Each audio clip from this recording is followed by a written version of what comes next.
It's high noon in New York and time for Kate Smith. Brought to you today by Sanka Coffee. The coffee that not only is delicious, but that always lets you sleep. Here she is, Kate Smith. Hello, everybody. Well, Invasion Day has come and gone.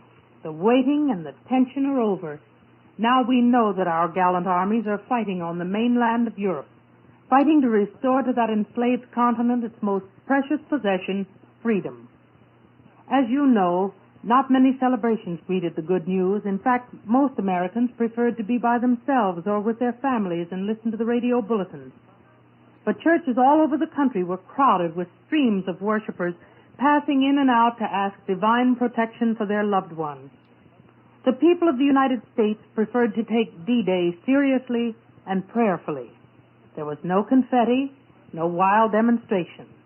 Instead, thousands of Americans responded to the good news in a much finer and better way. Throughout the country, they trooped to blood donor stations and war bond booths. War bond sales increased. Payroll offices of factories were swamped with bond buyers. Some cities started their fifth war loan drive early and have already sold their quotas.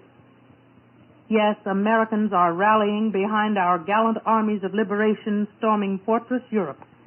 But don't forget for one moment that the war is far from won. So here on the home front this noon, let's renew our determination to do everything we can to speed the day of victory for our fighting men. Let's volunteer at our blood donor stations again and again. Let's buy more bonds and keep on buying them.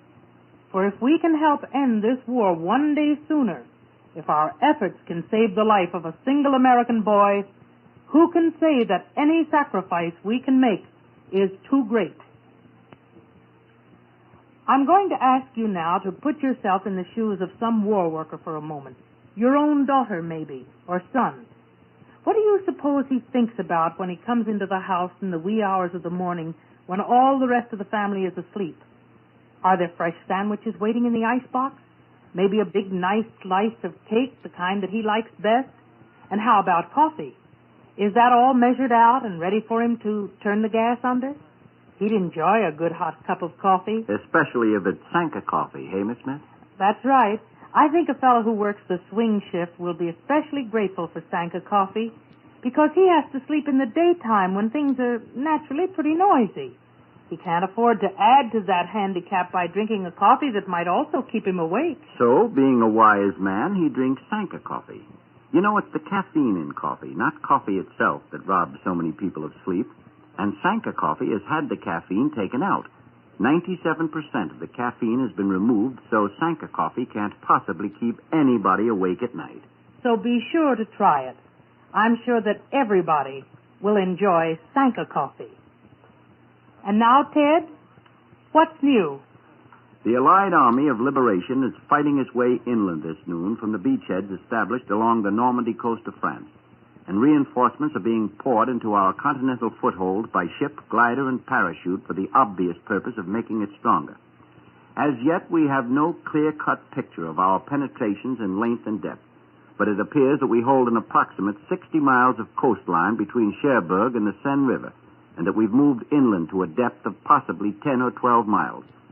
Clouds are hanging over the Straits of Dover between England and France at the moment, and now and then breaks appear in the clouds, affording a good view of a great aerial troop carriers, which are pouring fresh men into the struggle. Some of these sky trains are 50 miles long, indicating that thousands of the Army of Liberation are being carried into the struggle by air. Latest reports say that German resistance is stiffening, which is to be expected. In the early hours of the invasion, German resistance was surprisingly weak. But now that it's growing stronger, it hardly comes as a surprise to our high command. Berlin claims that German reserves moved into positions around our lines during the night, and now they're launching terrific counterattacks. Reports of German reinforcements being rushed to Normandy have been confirmed. They've been confirmed by a dispatch from a correspondent aboard the cruiser Augusta somewhere off France. It says that the German 7th and 15th Armies, and they're commanded personally by General Rommel, and made up of both infantry and armor, are rushing to Normandy. But be that as it may, we still hold very strong cards, inasmuch as we have command of the sea and the air. Challenges by the German Air Force so far have been very feeble. During yesterday and last night, our planes were so active that they flew 13,000 individual flights despite poor weather. And perhaps the best summation yet given the first 24 hours of our invasion came from Admiral Sir Bertram Ramsay. He's the Allied Commander-in-Chief for the sea. He says, "We have broken through the crust of Hitler's seawall. We have made it possible for General Montgomery to fight a land battle." Now, what he left unsaid is that the land battle is still in its preliminary phase. Thus far, the Germans have been strictly on the defensive, for they still do not know whether General Eisenhower has struck his main blow or whether the main blow will fall elsewhere. Before the Nazis can launch a counteroffensive, they must know where the main blow is falling, so as to have enough forces deployed to meet it. Otherwise, the Allies might drive in where the Germans have overexposed themselves. General Eisenhower's new communique falls into the category of the strictly uninformative, but for a very good reason. If the Allies said anything much about the assault in detail, it would be a godsend to the Nazi command. So the attitude at Allied headquarters must be to keep them guessing. The communique says merely, Allied forces continued landings on the northern coast of France throughout yesterday, and satisfactory progress is still being made. Rangers and commandos formed part of the assaulting forces. No further attempt at interference with our seaborne landings was made by enemy naval forces. Those coastal batteries still in action are being bombarded by Allied warships, and the balance of the communique was devoted to aerial activity. Both Allied headquarters in Berlin are agreed on one thing, that Allied reinforcements are pouring into France. In addition, Germany claims that its mobile formations are being rushed into battle, and the Nazis admit that Allied airborne forces have occupied an area between Valognes and Carentan on the east side of the Normandy Peninsula. Also, it's been revealed that British tanks and infantry have taken a 25-mile stretch of the Normandy coast. From the coast, this force pushed inland about 3 miles, and they cut a road vital to the Nazi movement of men and supplies. A further Allied success has been reported by American Thunderbolt fighter plane pilots. They said that they watched Allied tanks rolling into the outskirts of one town which was in flames. And a British broadcasting system report says that the bulldozers are being rushed now to clear an airfield on the French coast for use by Royal Air Force planes. Well, that's the story of the hour in France. But what about events in Eastern Europe? What about Russia? What about Russian intentions? Now, no one knows for sure, of course, where or when Russia will move. But we do know it's coming. For Premier Stalin has said that Allied armies from the west and the east would trap the wounded Nazi beast in his lair. Competent military authorities believe Russia will start moving very soon, though some are inclined to doubt that the move will be made by this weekend. Stalin has known since the Tehran conference when the Second Front was going to be opened. Since then, he has had nearly 2 months to regroup his forces, filling in the Soviet ranks with fresh troops from the rear. So it can be said that the time is right, that Russia is ready. But it may be that the Russians will withhold their drive until the Germans are more heavily committed in the West. It may be a week or two before the Soviet war machine really gets going, but when it does, Germany will be caught between 2 mighty armies. Probably the first result of this giant nutcracker will be a German withdrawal from Italy, or abandonment of Commander Kesselring and his forces to face annihilation by our superior army in Italy. And regardless of which course is followed, one thing is certain. Germany's southern front is slated to be cracked wide open, and that includes the Balkans. Meanwhile, the rout of the Germans in Italy grows by the hour. Remnants of the Nazi 14th Army now have been driven some 12 miles beyond Rome. The enemy's 10th Army is being pursued relentlessly through the hills to the east of the Eternal City. And the overall picture, as pointed out by General Alexander, is very good. He says the backbone of the German army in Italy has been broken, and he's called on Italian patriots to rise and fight their Nazi oppressors. And on the other side of the world, the Japanese are being beaten back on both the Asiatic mainland and Biak Island off New Guinea. Our troops are now within 1.5 miles of the important Makmir Airdrome on Biak Island, and the Japanese troops are withdrawing rapidly from India's Kohomina area after suffering heavy losses. And that, at the moment, is what's new. One of the nicest and easiest ways I know of to entertain a few friends or neighbors is to invite them over to a buffet supper. Even if you have to be both cook and hostess, you won't mind if you keep it simple. For instance, you might have just one hot dish, say a Creole spaghetti, You can keep that piping hot in the oven till you're ready for it. Then fix a salad of mixed greens, bread and butter, some cookies or a simple loaf cake, and you're all set. But you haven't made any coffee, Kate. Well, we'll have plenty of time for that. And, of course, it'll be Sanka coffee, too, so none of the guests will have to worry about their sleep afterwards. You can just drink all you want of it. You can drink it as late as you wish. Sanka coffee won't steal a single minute's sleep from anybody. You know, it's not coffee itself that keeps so many people awake. It's the caffeine in coffee. And Sanka coffee has had 97% of the caffeine taken out. And it's a very swell coffee, too. It's rich and hearty and satisfying, and it's vacuum-packed. The minute it comes from the roaster, its grand flavor and aroma are sealed in. And that means every pound you get is roaster fresh.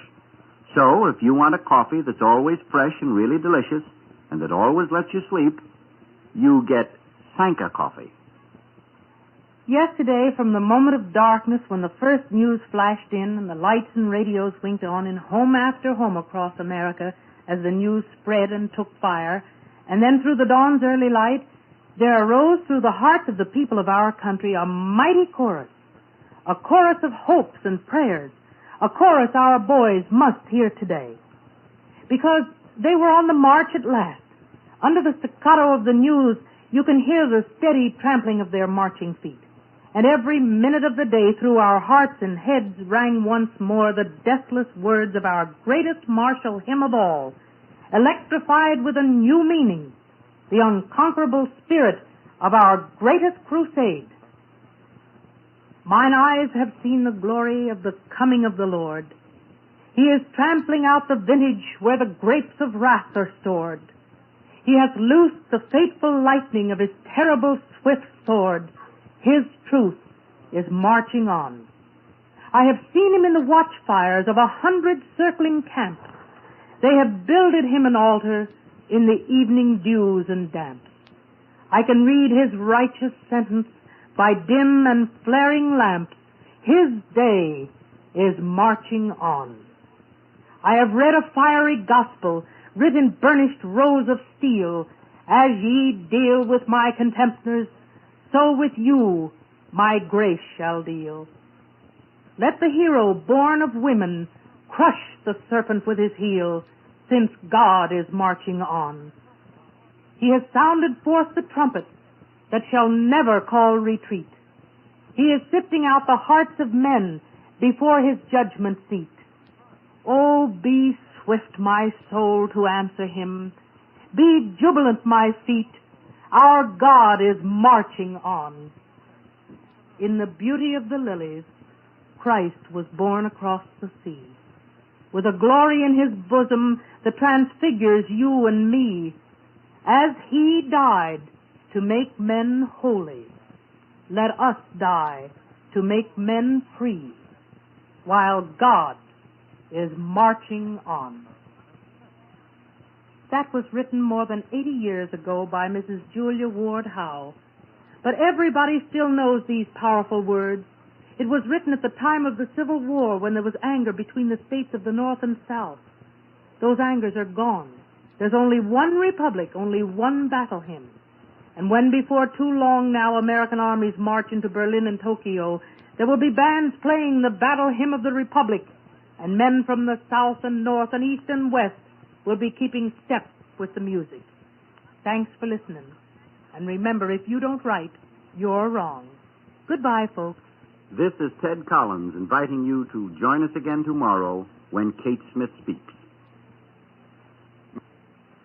Make next winter's strawberry jams and jellies now. And use Sure Gel, the modern powdered pectin that gels jelly with a half-minute boil. Sets jam with a minute's boil. Sure Gel gives you on the average of 50% more finished glasses from the same amount of fruit. So every glass of jam or jelly costs less than the long-boiled kind. Sure Gel's short boil saves flavor. Sure Gel's home-tested recipes in each box tells exactly how to handle each different fruit. Be sure with Sure Gel. This is CBS, the Columbia Broadcasting System.